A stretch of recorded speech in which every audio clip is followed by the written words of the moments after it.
backroom, la cave d'infiltration qui a des infiltrations. Tout ce qui se dit entre nous doit absolument sortir d'ici. Chut.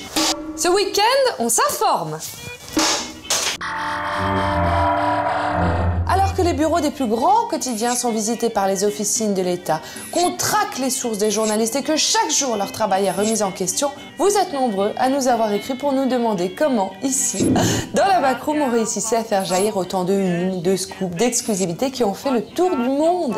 Parigi ha trovato una nuova esclusività. The journalists of the backroom in Paris, France. Backroom تشتغل ضفني بركي. Backroom عاود جات سكوب تاع ضفني بركي. Vous avez deux options pour vous informer. Soit vous allez sur le site theonion.com, le journal satirique de fausses mais aussi de vraies scoops édité depuis les années 90. Soit vous regardez la backroom tous les vendredis. Aujourd'hui, on vous révèle les secrets de la rédaction de la backroom. La plupart des journalistes se contentent de réchauffer des informations cueillies ici ou ailleurs avec plus ou moins d'exactitude. Dans la backroom, les informations, on les fabrique. Alors d'abord, on récolte nos ingrédients pour faire des enquêtes à notre sauce. Attention, un bon journaliste doit savoir protéger ses sauces.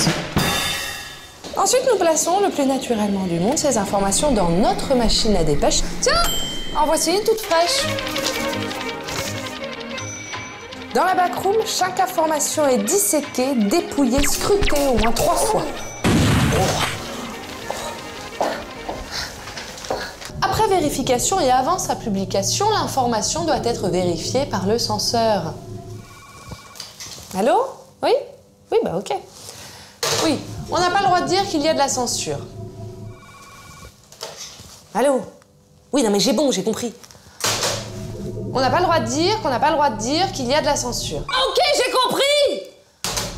On n'a pas le droit de dire qu'on n'a pas le droit de dire qu'on n'a pas le droit de dire que... Tu l'as pris pour une conne ou quoi? On n'a pas le droit de dire qu'on n'a pas le droit de dire qu'on n'a pas le droit de dire qu'on n'a pas le droit de dire qu'on n'a pas le droit de dire qu'on n'a pas le droit de dire qu'il y a de la censure. Eh bien, il ne me reste plus qu'à attendre le prix Albert Londres du meilleur journaliste et épouser un homme politique. Voilà, j'espère avoir éclairé vos lanternes du week-end. La semaine prochaine, un peu plus de légèreté, on apprendra à lancer des fléchettes avec un moignon. Bonsoir.